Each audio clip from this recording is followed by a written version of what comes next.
Assalamualaikum warahmatullahi wabarakatuh. Waalaikumsalam warahmatullahi wabarakatuh. Selamat siang Pak Robiandi. Siang. Para pemirsa dimanapun Anda berada, bertemu lagi bersama kami dalam podcast Meledang Official, yaitu berbincang-bincang masalah tentang kemajuan desa kita, khususnya desa Kamboja. Ya. Selamat datang kami ucapkan kepada Pak Robiandi. Alhamdulillah, kita hari ini kedatangan bakal calon kepala desa, yaitu Pak Robiandi. Mungkin kita juga perlu mengenal lebih jauh karakter Pak Robiandi ini, karena beliau ini adalah sosok pemimpin di desa Kamboja ini. Tentu masyarakat desa Kamboja ingin tahu seperti apa sih Pak Robiandi ini. Jadi minta sedikit biodata Pak Robiandi, pengenalan dirinya. Persilakan Pak. Oke, bismillahirrahmanirrahim. Assalamualaikum warahmatullahi wabarakatuh. Waalaikumsalam warahmatullahi wabarakatuh. Salam sejahtera buat kita semuanya, terkhususnya bagi masyarakat desa Kamboja. Iya. Mungkin masyarakat desa Kamboja belum mengenal saya sepenuhnya, ya. Mungkin baru kenal muka, kenal nama, tapi background yang sesungguhnya belum begitu mengenal saya. Pada kesempatan hari ini saya akan menjelaskan kepribadian saya, latar belakang saya, atau background dari keluarga saya. Perkenalkan, nama saya Robiandi. Saya merupakan putra asli desa Kamboja, khususnya dusun Sukamaju. Saya kelahiran tahun 1995. Berarti kalau sekarang umur saya baru 27 tahun. Berarti masih sangat muda sekali. Latar belakang pendidikan saya lulusan S1 di Universitas Tanjung Pura Pontianak, jurusan kependidikan, guru kalau bahasa umumnya. Kedua orang tua saya pun merupakan orang asli di sini, yaitu dusun Sukamaju. Jadi kebanyakan dari keluarga kami merupakan orang asli dari desa Kamboja di sini. Berarti asli orang sini. Iya, asli orang sini. Iya. Kalau boleh tahu, karena memang sosok seorang pemimpin ini selain memimpin juga perlu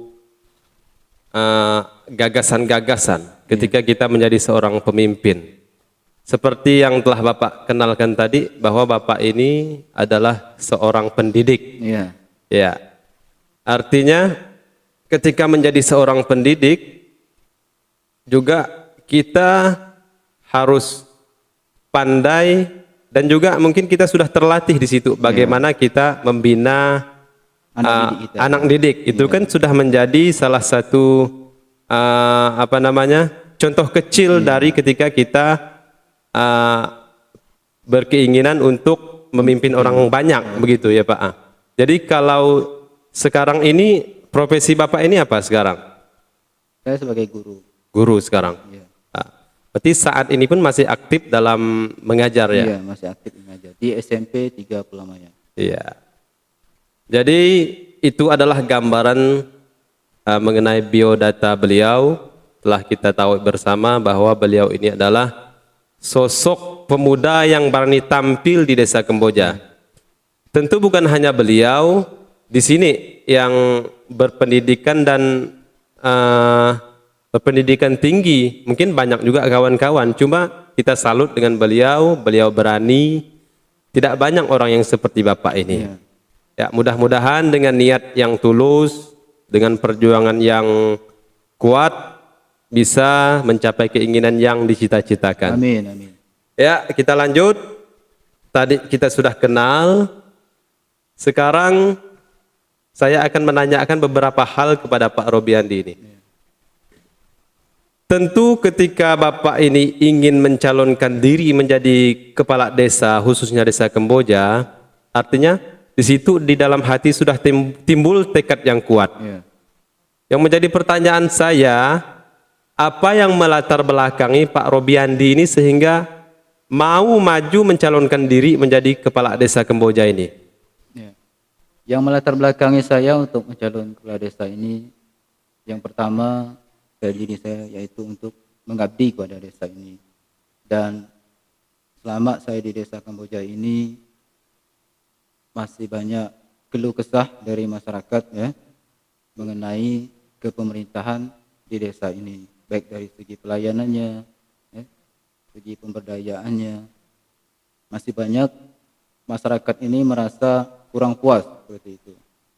Dengan tekad saya mencalon jadi kepala desa ini untuk menjawab semua keluh kesah masyarakat ini menjadi suatu harapan yang baik. Gitu.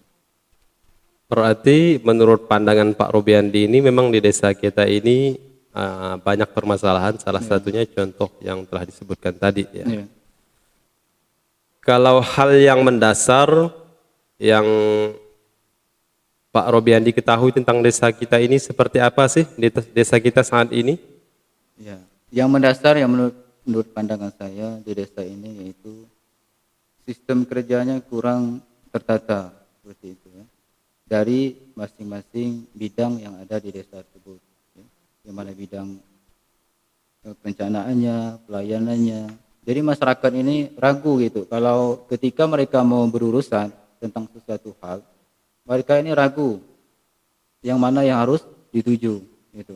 Tidak ada suatu struktur yang yang jelas gitu di desa ini. Berarti dari hal itulah sehingga Pak Robiandi ini berniat untuk mencalonkan diri menjadi kepala desa.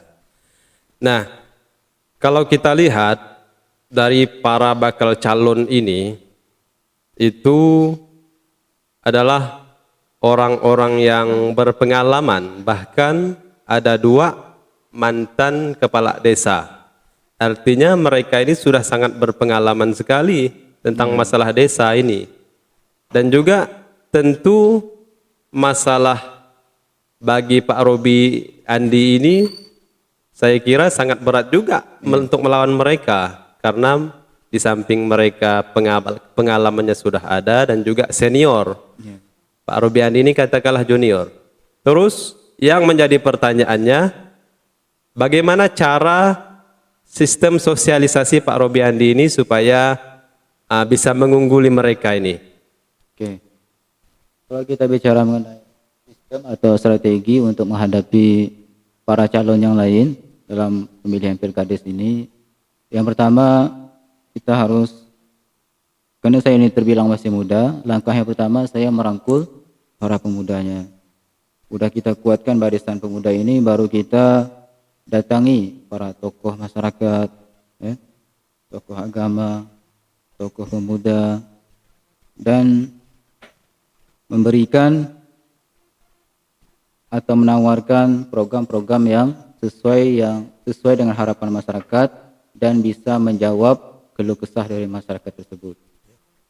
Kalau untuk merangkul para pemuda dan juga pemilih-pemilih yang selain anak muda ini, sekarang Pak Robi Andi ada enggak terlibat di dalam kegiatan-kegiatan di desa ini?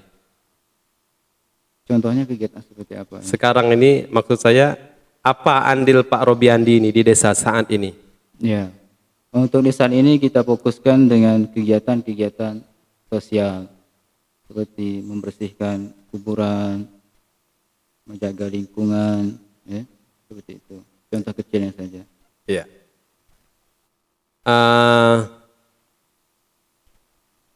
Kemungkinan besar karena memang kalau saya katakan tadi bahwa lawan ini kan berat-berat ini. Untuk kedepannya ketika jadi ini, apa yang mesti dilakukan selama programnya mencapai 100 hari kerja ini, apa yang mesti dikejar dulu di desa kita ini? Ya, kalau kita bicara 100 hari, kedengarnya memang cukup lama ya, tapi untuk membuat suatu perubahan kita tidak cukup untuk 100 hari ini. Maka saya akan memulai dari hal-hal yang kecil dulu. Pertama, kita akan membenahi tata ruang yang ada di desa ini, yaitu bidang-bidang dari di pemerintah desa itu. Kita akan memperjelas misalnya bidang pelayanan. Nah, tugas dan wewenangnya seperti apa? Kita buatkan jelas.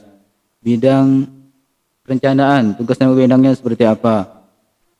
Bidang kasih pemerintahan, tugas dan wewenangnya seperti apa? Jadi kita tempelkan seperti baliho atau apa di kantor desa. Jadi ketika masyarakat datang, masyarakat itu sudah melihat tugas dan wewenang. Oh, kalau saya berurusan tentang ini misalnya ketemunya sama orang ini, petugas ini. Itu hal-hal yang kecil dulu. Hal kecil ini kalau tidak kita perhatikan, ini menjadi sesuatu penilaian yang besar bagi masyarakat. Karena saya lihat masyarakat ini kalau ketika berurusan di desa, mereka desa ini seperti melempar-lempar tugas dan wewenangnya. Misalnya mereka ini mau mengurus tentang persyaratan membuat kakao. Kata dari petugas dari desa itu, petugas yang ini melempar ke petugas yang lain. Itu rasanya Memang Pak lucu, Robiandi pernah berurusan di desa itu seperti yang Pak Robi katakan itu? Ya, saya tidak pernah berurusan seperti itu. Tapi ketika saya kebetulan pas berada di situ ada seseorang yang berurusan mengenai hal tersebut, diperlakukan seperti itu. Ya, mungkin dari hal itulah yang membuat hati Pak Robiandi tertarik untuk mencalonkan diri. Ya, kita juga sangat apresiasi sekali ada pemuda yang berani tampil untuk kemajuan desa. Kalau tadi ketika menang, sekarang ketika Pak Robiandi ini kalah, kalau kita lihat umurnya Pak Robiandi kan masih sangat muda sekali untuk kedepannya.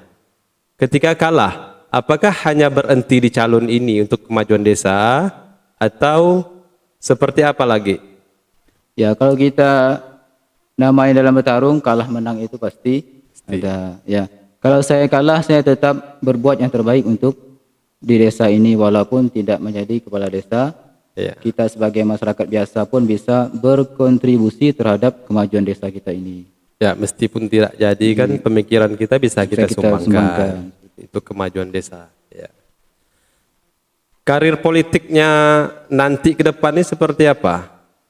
Apakah nanti ketika kalau tidak jadi untuk 6 tahun ke depan masih berniat lagi untuk mencalonkan? Ya, kalau kita bicara karir politik, kalau tidak terpilih di tahun 2022 ini, kita lihat lagi ke depannya. Apa kalau bisa memungkinkan untuk terpilih di berikutnya, apa salah kita mencalonkan lagi? Atau kita cari calon yang meyakinkan bisa membawa perubahan. Begitu.